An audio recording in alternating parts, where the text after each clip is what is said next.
Utsman itu dibunuh, tuan-tuan puas sekalian ya. Selepas itu maka terbukalah fitnah yang besar dan terjadi peperangan di antara kaum muslimin, Siffin namanya. Kaum muslimin yang berperang, sama perang dan ribuan orang mati. Ya, seperti peperangan Jamal, Siffin. Semuanya itu terjadi di kawasan sebelah timur. Untuk makluman kita, Irak juga adalah masuk daripada sebelah timur kota Madinah, tapi timur jauh lah. Oh, Masya Allah. Ya, barakallahu fikum.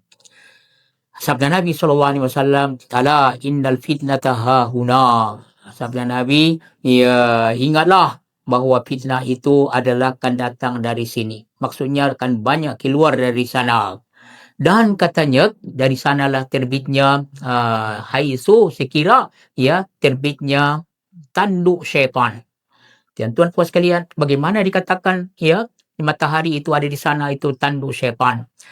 Ada sebagian ulama Ad-Daudi dia kata li syamsi qarnun haqiqatan. Katanya bagi matahari itu ada tanduk haqiqatan. Allah jadikan dia sebagaimana disebut oleh Rasulullah sallallahu alaihi wasallam. Matahari itu ada tanduk.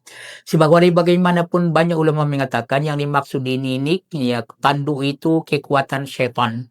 Jadi ya di timur itu ada tanduk syaitan, kekuatan syaitan di sebelah timur itu.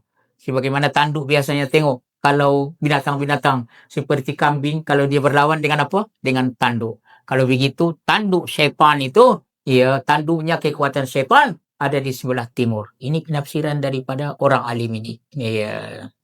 Barakallah. Dengan itu dia sesatkan manusia. Ini satu wajah. Ada lagi yang lain katanya ya katanya syaitan itu dia letakkan kepala dia dekat matahari itu supaya ada orang menyembah berhala menjadi matahari maka dia pun ikut disembah. Oh, tuan-tuan puas sekalian.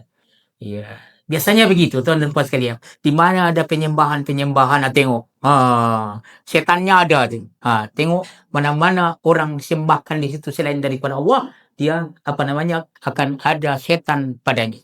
Sehingga gerun tengok kan apa? Karena setan itu ada di situ supaya dia disembah. Maka orang yang menyembah matahari, setan itu dia dekatkan kepalanya di situ seolah-olah matahari itulah tanduknya. Ada sebagian ulama mengatakan begitu supaya dia ikut disembah oleh orang yang menyembah matahari.